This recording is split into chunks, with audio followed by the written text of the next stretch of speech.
Muito bem, pessoal, a partir deste vídeo vamos estudar o Regimento Geral do Instituto Federal Farroupilha. Todo o Instituto Federal tem o seu regimento geral. É a norma que traz a organização interna de funcionamento do Instituto. Então aqui nós vamos conhecer nesta aula os órgãos e setores que fazem parte da estrutura do Instituto Federal Farroupilha, onde vocês que vão passar neste concurso logo irão trabalhar.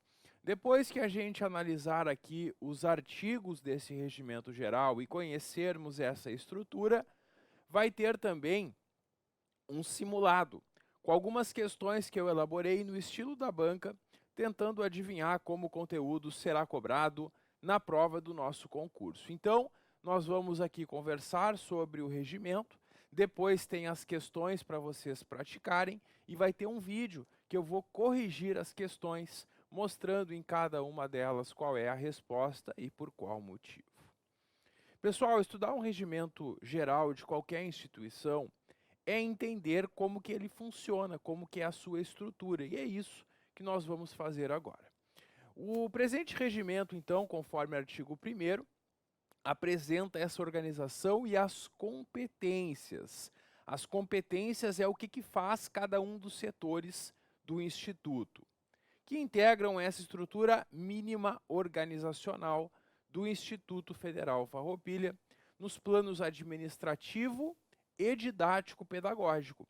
Porque esses órgãos da estrutura, alguns são mais administrativos, mais para gestão. Outros estão mais ligados à atividade de ensino, atividade didático-pedagógica. E tem também, junto a esses órgãos, conselhos deliberativos e consultivos, bem como outros órgãos colegiados. E cada um desses conselhos que nós vamos conhecer hoje, cada um deles tem o seu regimento interno também. Então, além dessa norma que nós vamos estudar, cada um desses conselhos tem o seu regimento com mais algumas regras de funcionamento. Bom, quais são as unidades administrativas do Instituto? A gente tem 5 espécies de unidades. E a banca pode fazer uma questão perguntando para vocês quais são elas. Então, a gente tem que conhecer.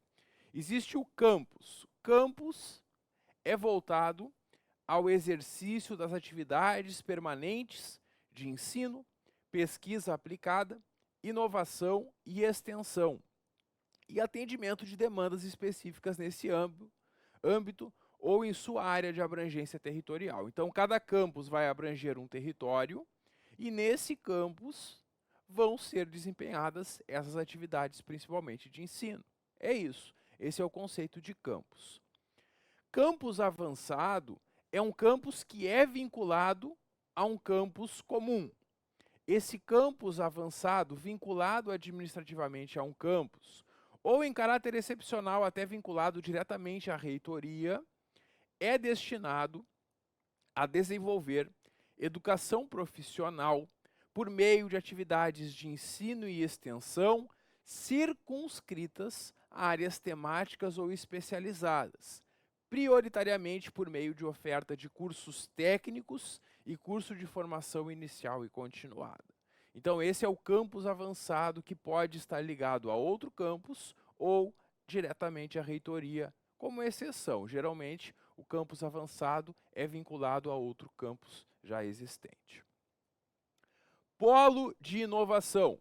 O polo de inovação é destinado a atender demandas das cadeias produtivas por pesquisa, desenvolvimento e inovação, e também a formação profissional para os setores de base tecnológica.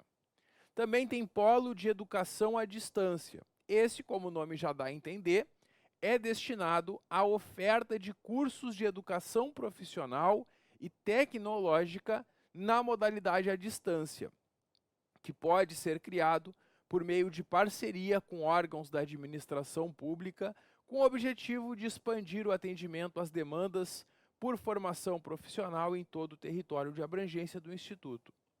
E ainda a gente tem a reitoria. A reitoria que é o órgão de administração central, o órgão de gestão de administração central do IFarroupilha, do IFAR, é a reitoria.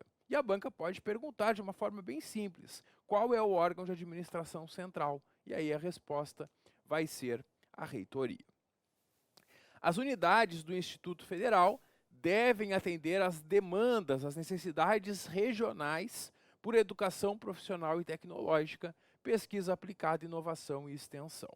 Então, considerando a área de abrangência do Instituto Federal Farroupilha, a ideia é avaliar quais são os cursos necessários, quais são os profissionais necessários para aquela região.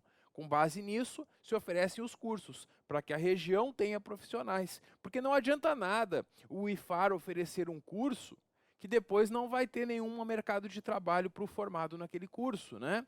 Essa que é a ideia. A ideia de oferecer cursos é oferecer cursos que vão atender às necessidades da região. Essa que é a ideia. Então, quando o IFAR define quais são os cursos que ele vai oferecer, ele leva em consideração a demanda regional. A criação e o funcionamento de campus avançado e polo de inovação estão sempre condicionados à autorização do ministro da Educação. E a banca também pode perguntar, quem é que vai autorizar a criação e funcionamento de campus avançado e polo de inovação?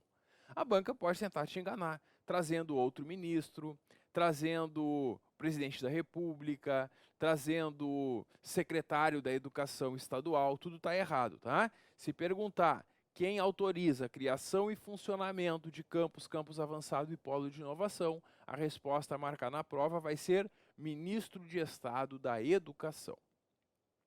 Porque os institutos federais, assim como as universidades federais, estão vinculados ao Ministério da Educação. Por isso, o ministro da Educação, nesse caso, vai dar essa autorização. Só cuidado com um detalhe. Quando for a criação e funcionamento de polo de educação à distância, a criação de um polo para o ensino EAD, não precisa da autorização do ministro. Não. Vai precisar de autorização do Conselho Superior da própria instituição, aqui do próprio IFAR. Observados, claro, os critérios estabelecidos pelo MEC. Pessoal, a banca pode fazer uma pegadinha para tentar te enganar e afirmar que a criação de polos de educação à distância precisa de autorização do ministro da Educação. E aí está errado, não precisa, né? Ela precisa de autorização do Conselho Superior aqui do IFAR. Quem precisa de autorização do ministro da Educação para que seja criado e funcione é o campus avançado e o polo de inovação. Bom, e a administração aqui do IFAR pode celebrar parcerias com outras instituições, por meio de convênios ou contratos, sejam instituições públicas, comunitárias ou privadas, para desenvolver conjuntamente iniciativas de ensino, pesquisa aplicada, inovação e extensão, respeitando sempre a legislação vigente. Então, o IFAR pode fazer convênios com universidades públicas, com universidades federais, com faculdades, com instituições, enfim, quando entender que há uma parceria que vai ser benéfica para o ensino da instituição. E a administração aqui do IFAR poderá criar centros de referência. Esses centros de referência ficam vinculados à reitoria para o desenvolvimento de planos, programas e projetos que sejam relacionados com a educação profissional e tecnológica. Bom, agora a gente vai conhecer um pouco mais da estrutura aqui da administração do IFAR. A gente tem aqui que a administração geral é exercida pela reitoria. O reitor faz a gestão geral do IFAR e em cada campus vai ter uma direção geral. E aí, tem órgãos colegiados também que vão acompanhar esse trabalho de gestão. E aqui, pessoal, a gente tem dois órgãos que são chamados de órgãos superiores do Instituto Federal. Os órgãos superiores são o Conselho Superior, que é o CONSUP, e o Colégio de Dirigentes, que é o CODIR. Se a banca perguntar na tua prova Quais são os órgãos superiores do IFAR? São apenas esses dois. E a banca adora fazer questões trazendo alternativas 1, 2 e 3. E ela pode trazer uma questão na tua prova dizendo que são órgãos superiores esses dois e colocar um outro no meio, colocar um outro aqui para tentar te enganar. E aí, fica atento. Lembra que órgãos superiores são apenas dois, o Conselho Superior e o Colégio de Dirigentes. Bom, nós temos os órgãos executivos do IFAR que estão aqui no próximo artigo, no artigo 5º. Um órgão executivo não é um órgão superior. Órgão superior são só esses dois. Os órgãos executivos são os que fazem a gestão aqui do Instituto. E a gente tem a reitoria, que é um órgão central, que administra todo o Instituto, e tem a direção-geral de cada campi. Bom, a reitoria, na sua estrutura, tem o gabinete do reitor, as pró-reitorias, e aí uma pró-reitoria para cada área. Uma para desenvolvimento institucional, outra para administração, ensino, pesquisa, pós-graduação e inovação e extensão. Ainda junto à reitoria tem a Procuradoria Federal, a Auditoria Interna e outros órgãos de assessoramento que a gente vai conhecer. E na direção geral dos campi, a gente vai ter uma diretoria de planejamento, uma de administração, uma de ensino e uma de pesquisa, extensão e produção. E esse regimento vai dizer o que faz cada um desses órgãos que a gente está conhecendo agora. E na tua prova, a banca pode perguntar a qual órgão um está vinculado, ou ainda o que faz cada um dos órgãos. Então isso é muito importante a gente ir memorizando e aprendendo. Bom, então aqui no artigo 5º está essa estrutura dos órgãos executivos que eu mostrei para vocês naquele esquema que eu elaborei ali na tela anterior, né? Muito bem, e aí tem aqui ainda na reitoria os órgãos de assessoramento da reitoria. E aí junto à reitoria vai funcionar a comissão de ética, a comissão interna de supervisão do plano de carreira dos servidores, que é o quadro técnico-administrativo em educação, a comissão permanente de pessoal docente, o pessoal docente são os professores do instituto, a comissão permanente de sindicância e inquérito administrativo, a comissão própria de avaliação, o comitê gestor de tecnologia da informação, a ouvidoria e o serviço de informação ao cidadão. E esse regimento mostra o que faz cada um deles. A gente vai passar por todos esses órgãos hoje aqui na análise do regimento. Bom, nós já sabemos então quais são os dois órgãos superiores. Tem o Colégio de Dirigentes e o Conselho Superior. Os dois órgãos são consultivos. Agora, somente o Conselho Superior tem o caráter deliberativo. Como assim? É que o Colégio de Dirigentes vai responder consultas e dar a sua opinião. O Conselho Superior também responde consultas, mas além disso, o Conselho Superior também toma decisões, delibera, faz votações internas e decide. O Colégio de Dirigentes e o Conselho Superior, cada um deles tem o seu regimento interno próprio, que é aprovado pelo Conselho Superior, respeitando as disposições da legislação. E o presidente do Colégio de Dirigentes e do Conselho Superior é o reitor. Então, aquele que estiver na função de reitor do Instituto Federal preside as reuniões do Colégio de Dirigentes e do Conselho Superior. Os dois órgãos, esses dois órgãos consultivos, são presididos pelo próprio reitor. E agora a gente vai conhecer a composição desses órgãos e mais algumas informações.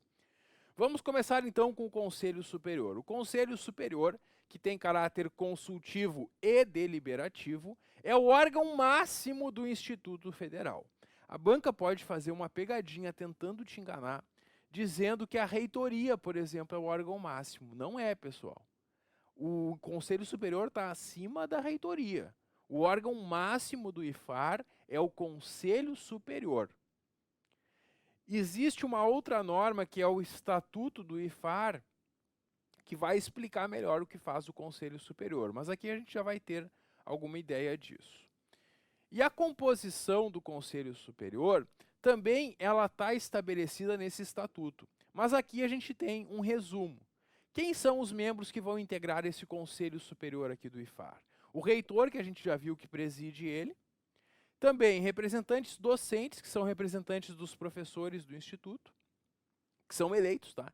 Esses representantes são eleitos por eles próprios para essa função. Tem representante dos servidores, tá? Os técnicos administrativos em educação, e representantes dos discentes. Discentes são os alunos. Tem também representantes dos egressos. Os egressos é os que se formaram, os que fizeram cursos e deixaram o Instituto. Também representantes da sociedade civil, representantes do Ministério da Educação, os diretores gerais dos campi e ainda ex-reitores também vão fazer parte do Conselho Superior.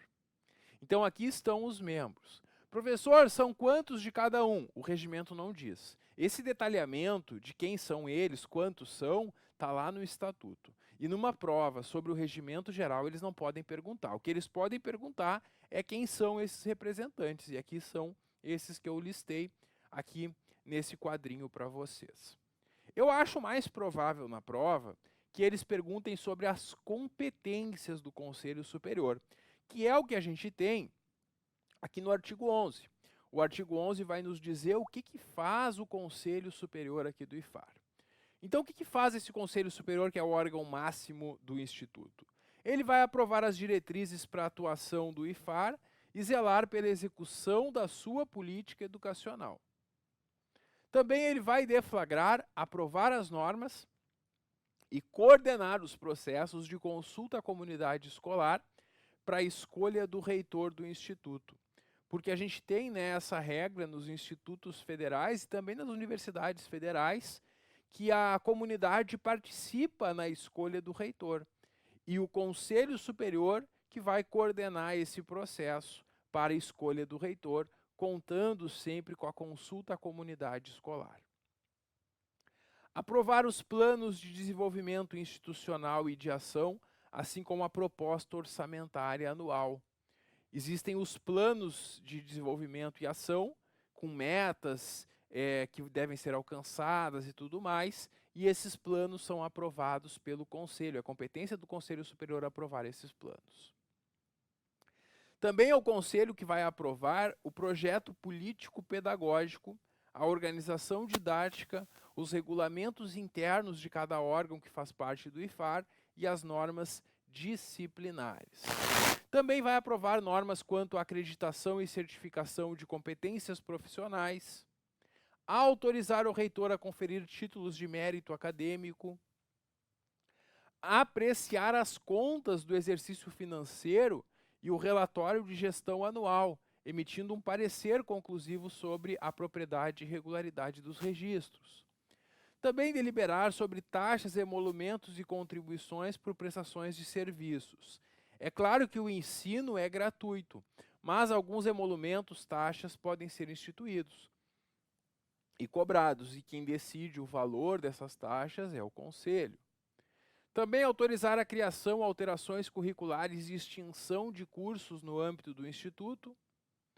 Aprovar a estrutura administrativa e o regimento geral do Instituto.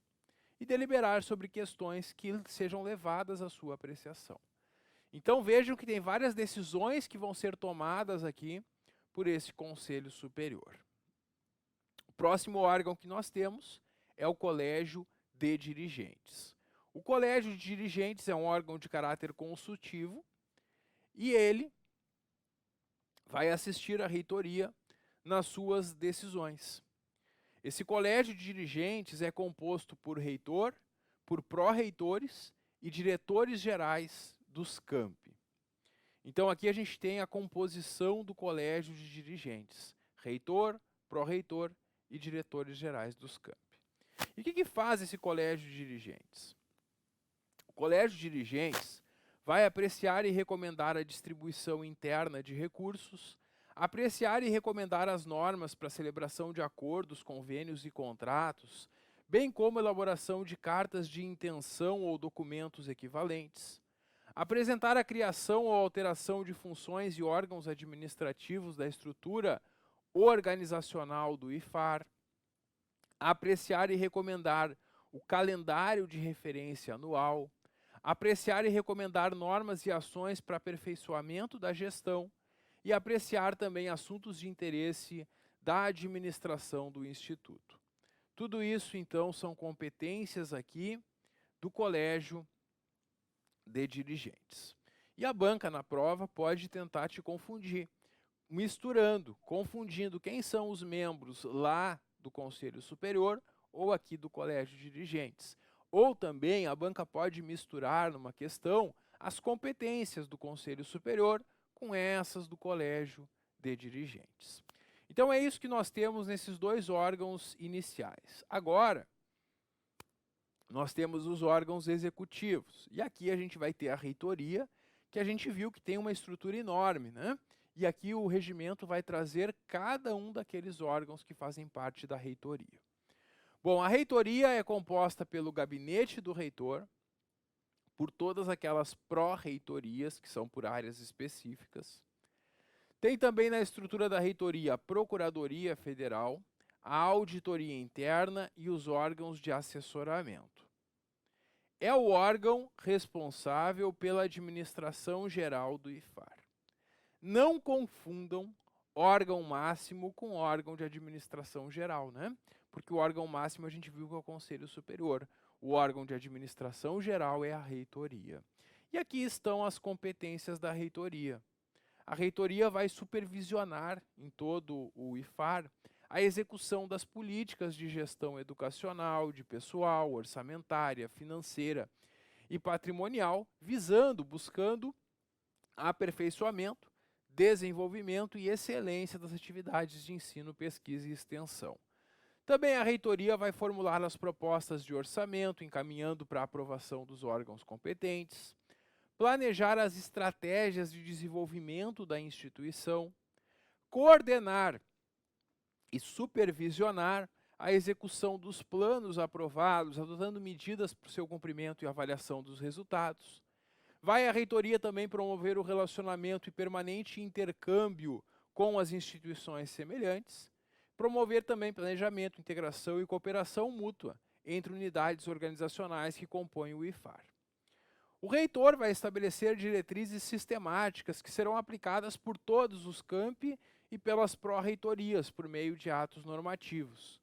E buscando a eficácia administrativa e como medida de descentralização, o reitor vai delegar atribuições executivas aos pró-reitores e diretores gerais dos campi para a prática de atos nas áreas acadêmica e administrativa. Então é isso que nós temos aqui na reitoria. E quem comanda a reitoria é o reitor. O reitor que vai exercer as atribuições que venham da lei, do estatuto e deste regimento que a gente está estudando. O reitor representa o IFAR em juízo ou fora de juízo. Também é o reitor quem vai cumprir e fazer com que sejam cumpridas as decisões tomadas pelo Conselho Superior, que a gente viu que é o órgão máximo do Instituto. Então vejam só, o Conselho Superior, que é o órgão máximo aqui do Instituto Federal, vai tomar algumas decisões que devem ser aplicadas. Quem é que vai garantir que elas sejam aplicadas? O reitor, porque é ele que faz a administração e cumpre aquilo que foi decidido pelo órgão máximo, que é o Conselho Superior. Também cabe ao reitor implementar e desenvolver a política educacional e administrativa do IFAR, seguindo as diretrizes homologadas pelo Conselho Superior, superintender atividades da reitoria, firmar acordos, convênios, contratos e ajustes, expedir atos administrativos, admitir, empossar, exonerar, conceder aposentadoria e praticar demais atos quanto à vida funcional dos servidores. Vocês, servidores, todos os atos funcionais vão ser praticados pelo reitor. Criar condições para o aprimoramento do processo educativo, apresentar todo ano, para ser apreciado pelo Conselho Superior, o planejamento e a proposta orçamentária, apresentar anualmente ao Conselho Superior também o relatório de gestão e prestação de contas antes de encaminhá-los aos órgãos competentes, presidir atos de colação de grau, entrega de diplomas e outros dessa relevância, podendo nomear um representante em caso de impossibilidade, zelar pela manutenção, pela conservação dos bens que constituem o patrimônio do Instituto, promover o desenvolvimento dos servidores, constituir, criar, formar comissões de assessoramento para lhe auxiliar no desempenho das suas atribuições, aprovar, em casos excepcionais, situações que depois vão ser confirmadas pelo Conselho Superior. Esse ad referendum significa que o reitor pode aprovar algumas coisas que depois o Conselho Superior vai analisar e concordar ou não, né? Também nomear e empossar todos os ocupantes de cargos de direção e funções gratificadas aqui do IFAR. Isso pode ser em sessão pública ou não. Exercer ou delegar a seu substituto legal, pró-reitores e diretores gerais dos campi, competências para atos de administração. Porque o reitor não consegue fazer tudo sozinho, né? Então ele vai dividir o seu trabalho, delegando para que pró-reitores e outros ajudem e façam algumas coisas que seriam da sua competência. E acompanhar também o processo de integração entre a reitoria e os campi. Na sequência, nós temos cada um dos órgãos aqui da reitoria, né? Tem o gabinete do reitor, que vai organizar, assistir, coordenar, fomentar e articular a ação política e administrativa da reitoria, dando assistência técnico-administrativa ao reitor. Em outras palavras, o gabinete do reitor vai lhe dar um assessoramento para que ele consiga fazer o seu trabalho. Vai ter um chefe de gabinete, que vai dirigir o gabinete do reitor, e o chefe de gabinete tem essas atribuições aqui do artigo 19. Ele vai assistir o reitor no seu relacionamento institucional e administrativo, em suas representações política e social, vai acompanhar e dirigir os trabalhos das secretarias do gabinete do reitor, revisando e encaminhando atos administrativos e normativos quando for necessário. Ele vai administrar a agenda do reitor, ali marcando os compromissos, supervisionar a organização das reuniões dos dois órgãos colegiados, que é o Colégio de Dirigentes e o Conselho Superior, porque o reitor preside os dois, né? Então o chefe de gabinete dele vai organizar essas reuniões até para colocá-las na agenda direitinho. Manter-se atualizado sobre atividades das comissões permanentes do Instituto. Também vai se manter atualizado sobre os trabalhos realizados em cada uma das pró-reitorias. Também o chefe de gabinete supervisiona a documentação encaminhada à reitoria para assinatura do reitor e realiza demais atividades que o reitor lhe determinar. Junto ao gabinete do reitor, funcionam 3 órgãos: Secretaria de Comunicação, a Secretaria Executiva e a Secretaria de Governança. Essa Secretaria de Comunicação, também chamada de SECOM, é um órgão vinculado ao gabinete que é responsável pela execução, avaliação e aprimoramento de atividades de comunicação institucional. E aqui tem uma lista, no artigo 22, de competências da SECOM. Aqui, como é uma lista um pouco maior, eu vou deixar para vocês fazerem a leitura.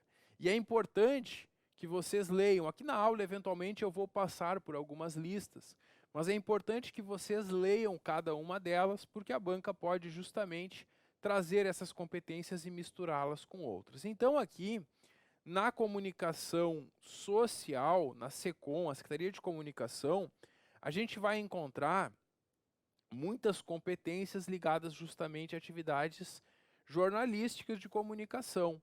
E aqui nós temos, então, tanto a questão da identidade visual, como projetar as peças gráficas para mídias impressas e digitais, a questão também de web design.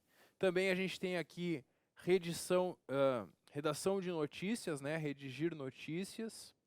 Também assessorar o estudo de web TV do IFAR, dentre outras, então, que são todas as atividades ligadas à comunicação social.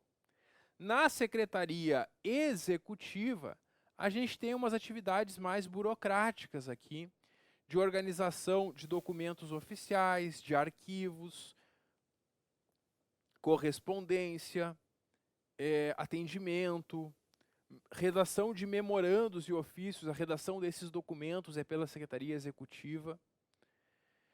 E depois tem ainda a Secretaria de Governança. A Secretaria de Governança vai cuidar mais de dialogar e prestar contas à sociedade, ações para a qualidade e efetividade dos serviços prestados, propor estruturas de governança para o funcionamento da reitoria, garantir a existência de um sistema efetivo de gestão de riscos, assegurar a prevalência do bem comum, que é o bem da coletividade, sobre interesses individuais particulares, resguardar o comportamento ético, íntegro e responsável, também acompanhar atividades do Sistema de Informação ao Cidadão, que é o SIC, a ouvidoria, que vai receber as reclamações dos cidadãos, dentre outros.